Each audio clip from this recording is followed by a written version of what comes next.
Welcome to Policing TV. Each week, we will explore the highlights from our latest videos, diving into topics like AI, technology, drugs, and the people shaping the future of policing. WeCops is a UK-based independent platform and is a community for police officers, staff, stakeholders, and the public to connect, share, learn, and influence discussions on various policing topics through online posts, and also hosts in-person conferences. The event highlighted the evolution of the WeCops community and its commitment to innovation and collaboration in law enforcement. To the WeCops Conference 2025. It's even more exciting to see how this community continues to grow, evolve and challenge itself. Hi, I'm DCC Katie Barrow-Grint from Gloucestershire Constabulary. I've been helping to run WeCops for about 6 or 7 years now. Delighted to be here at Virgin Media O2 Business. Thank you very much to them for holding our second WeCops conference this afternoon. We're also celebrating 10 years of WeCops, something that started on Twitter, we now do on LinkedIn, we now do in-person conferences where we share innovation, good practice around what's going on in policing, and we really encourage you to join in with our chats, with our content, and take WeCops to the next level.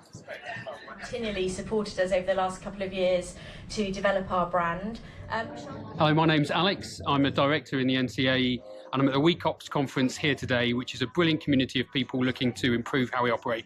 I'm talking about artificial intelligence and how the police must and need to embrace it to make us more productive and therefore offering a better service to communities. Who thinks that AI is going to change the world?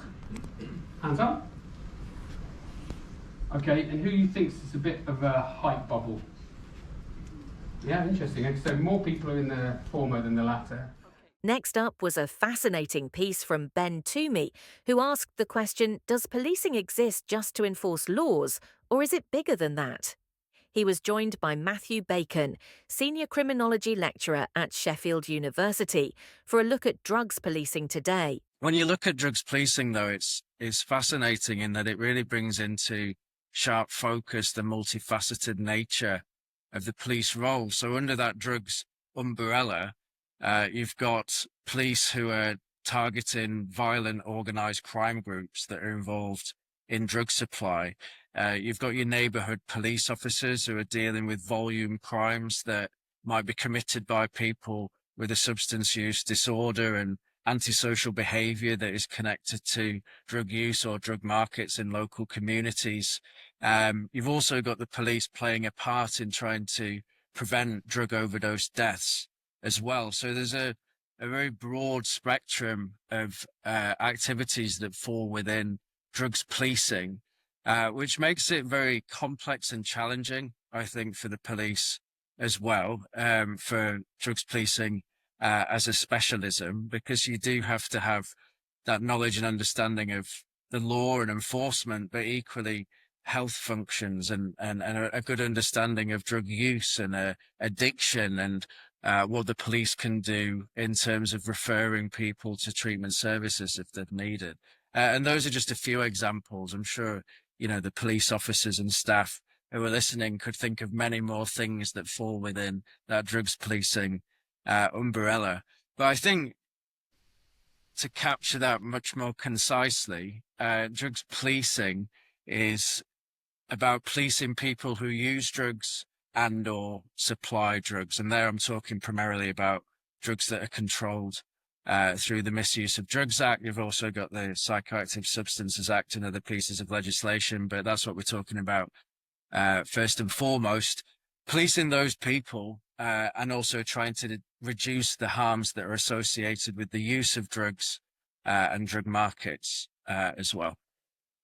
You touched on a bigger philosophical question almost of what the police should be doing. What's the point? We were lucky enough to meet a number of organisations at the cutting edge of delivering innovative AI solutions into law enforcement at the recent World Police Summit in Dubai. Here we hear about a deepfake detection company, a world's first in virtual reality training and a check-based AI solution for supporting investigations. Yeah, my name is Zohaib Ahmed. I'm the CEO and co-founder at Resemble AI.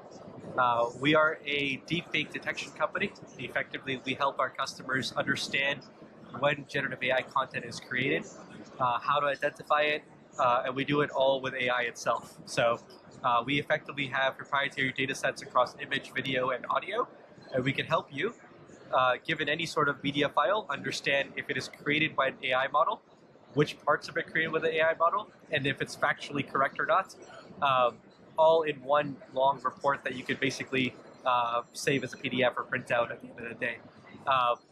The model itself can be accessed very much on the internet itself at resemble.ai, but we also have on-prem deployments. So if you want to run the entire system on your laptop, on your own servers, that is also very possible. The entire model also runs faster than real time, which means that if you are integrating this into a call center, or if you're introducing this into some real-time aspect, you're able to do so immediately, because it basically takes milliseconds for it to generate these reports, identifying whether content is fake or real. So that's what Resemble AI does. Hi, I'm here with Sean Buckley from Osaka Group.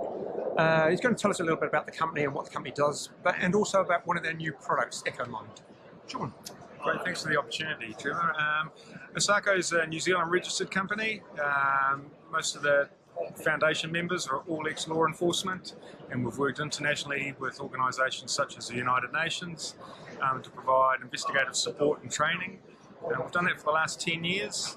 We've got a global reach, and a big part of our business has been investigative training and investigative interviewing, and we've been really fortunate through a connection with New York University to develop a new product, which is a world first, which will provide investigative interview practical training, predominantly to law enforcement officers and to those who are starting off their training journey with law enforcement and can continue right throughout their career.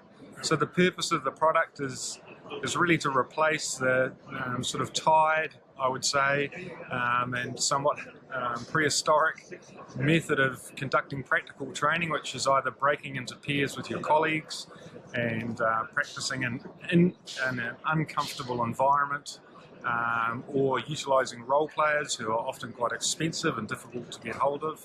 And with this, we've created an AI avatar, so it's a realistic avatar that, for all intents and purposes, looks very human-like and responds to the questions and the rapport-building techniques used by the trainee. So it's there to replace the traditional practical training methods. The development of the product is so far running smoothly. We're ready for market in June this year. We've had great interest throughout the US, also some interest in the UK with both law enforcement academies and training organisations, and we're working hard to start to work with the New Zealand Police Department and Australian Police Departments. The product, it can save up to 30% of training time, so there's real cost benefits there. The academic research, which is the underpinning sort of aspect of the whole project, shows by utilising AI avatars in the training process, a trainee can improve their questioning and rapport building abilities by up to 128% compared to the traditional methods. So it's not us saying that, that's academic research from tried and tested academics who are well known around the globe. The other thing is that it's providing a comfortable environment for trainees to participate in what is quite a difficult training exercise, and it provides them with both instant feedback, but most importantly, a written report at the end of the training session, which is only 10 minutes long, which outlines the strengths and weaknesses in that interview.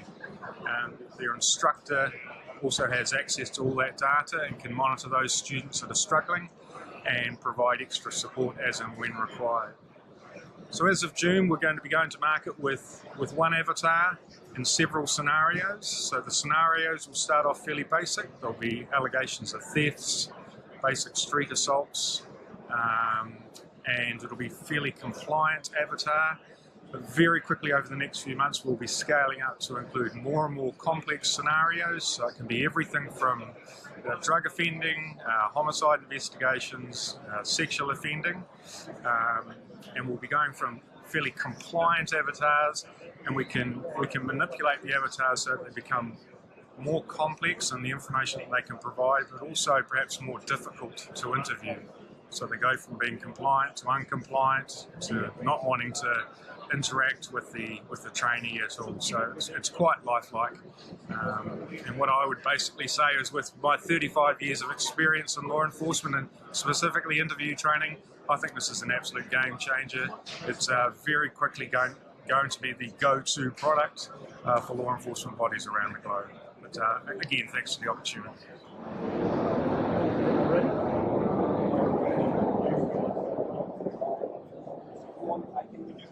Hi, I'm here at the World Police Summit with my friend Thomas from Cogniware, an AI software-based company who really specializes in doing very extensive and detailed work in police investigations. I wish we would have had this tool when I was in the police force.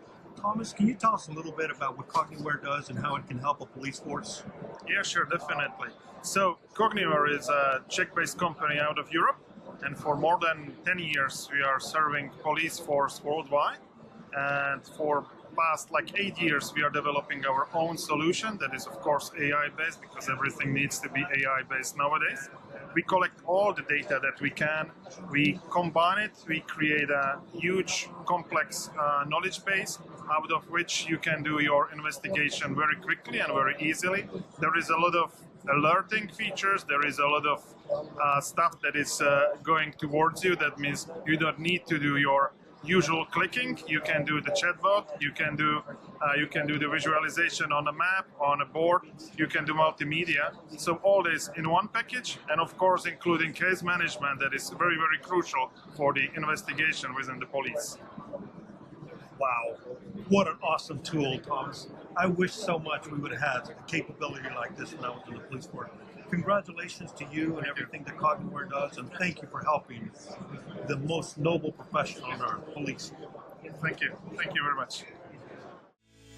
Thank you for watching. Tune in next week.